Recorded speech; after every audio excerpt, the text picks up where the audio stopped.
Sebelum melanjutkan, jangan lupa subscribe dulu, terima kasih.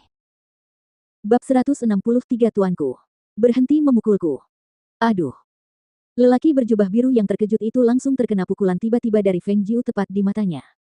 Ia pun segera mundur ke belakang sambil menutup matanya dengan sebelah tangan.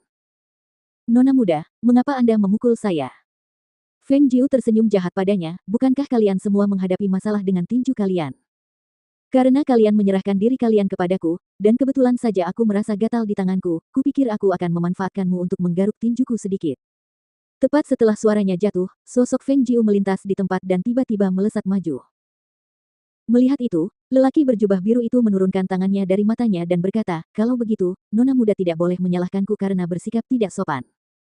Kali ini, dia tidak menghindar, tetapi malah menyerang ke depan, melemparkan tinjunya dengan ganas langsung ke arah Feng Jiu. Namun, di luar dugaan, pukulan yang dilontarkan itu berhasil ditahan oleh Feng Jiu dengan satu tangan, sementara tangan lainnya beradu pukulan dengan Feng Jiu. Suara tinju yang beradu saling berbenturan terdengar keras, dengan sesekali terdengar gerutuan kesakitan darinya. Ia membuat sedikit kesalahan perhitungan dan tiba-tiba merasakan seluruh tubuhnya terangkat ke udara, lalu jatuh menghantam tanah dengan keras, dan mendapati dirinya terjepit. Bam! Aduh! Suara keras dari jatuh yang keras itu disertai dengan erangannya saat terdengar bersamaan. Seluruh tubuhnya ditekan ke tanah dan dia bahkan tidak tahu bagaimana dan posisi seperti apa yang telah dia lakukan untuk memutar lengannya ke atas, tetapi tiba-tiba dia mendapati dirinya menjadi lemas dan tidak memiliki kekuatan untuk melawan dalam cengkeramannya. Sebelum dia bahkan bisa mengatur napas, dia melihat tinju itu menukik lurus ke arahnya sekali lagi, membuatnya sangat terkejut sehingga dia langsung berteriak dengan panik, bukan wajahnya. Bam bam bam bam. Ark, kenapa kau hanya membidik wajahku? Bukan wajahku. Jangan pukul wajahku. RGGH. Mendengar keributan itu, para penjaga di kediaman Feng mengira sesuatu mungkin telah terjadi dan mereka bergegas untuk melihat. Siapa yang tahu bahwa mereka akan melihat pengawal Feng yang sangat dihormati itu dijepit ke tanah dan dihajar tanpa ampun. Seketika, satu persatu mata mereka membelalak lebar untuk menatap dengan tidak percaya, tidak dapat mempercayai apa yang dilihat mata mereka. Bagaimana mungkin nona muda mampu mengalahkan seorang perwira utama pengawal Feng? Pengawal Feng pasti menahan diri terhadap nona muda, kan? Aduh, perutku. Tidak. Berhenti memukulku. Tuanku. Tuanku. Berhenti memukulku, tuanku. Aku menyerah. Saat suara teriakan itu menghilang dan dia mendapati lututnya yang ditusukkan dengan menyakitkan ke perutnya akhirnya terangkat, dia segera menarik napas panjang lega, seluruh tubuhnya akhirnya bisa rileks. Namun saat napas itu meninggalkan tubuhnya dan dia benar-benar menurunkan kewaspadaannya, pukulan keras lainnya diarahkan langsung ke perutnya tanpa ampun, menyebabkan tubuhnya meringkuk seperti udang yang dimasak dengan baik, separuh napasnya tiba-tiba tersangkut di dalam dirinya, tidak dapat dikeluarkan, yang menyebabkan wajahnya berubah menjadi merah padam.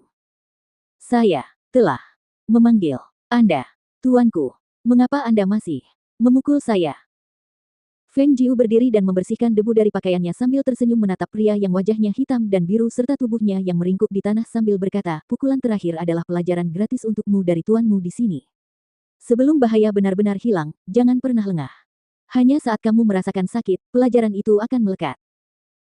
Melihat sosok yang kini membersihkan debu dari tangannya saat dia berjalan menuju kamarnya, lelaki berjubah biru itu meringis saat dia mengatupkan rahangnya erat-erat untuk menahan rasa sakit saat dia berjuang untuk berdiri, berjalan pincang sendirian dengan menyedihkan saat dia perlahan berjalan kembali.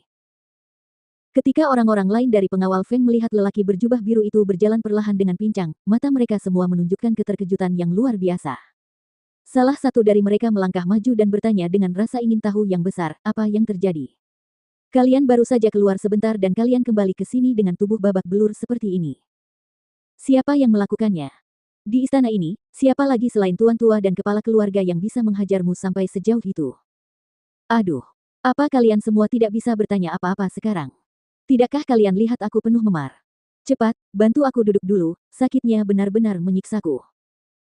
Pria berjubah biru itu kemudian meraih lengan pria di depannya dan menyandarkan seluruh berat tubuhnya pada pria itu sambil berkata, pengorbananku hari ini sungguh hebat, tapi semuanya sepadan.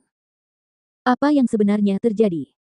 Beberapa pria mengerumuni pria berjubah biru yang babak belur itu. Melihat wajah tampan yang selalu dibanggakan pria berjubah biru itu kini berubah menjadi kepala babi, salah satu dari mereka tak kuasa menahan tawa. Orang itu benar-benar kejam dengan serangannya. Semua diarahkan tepat ke wajahmu. Hihi, luka-luka ini pasti tidak akan hilang dalam 3 hingga 5 hari ini.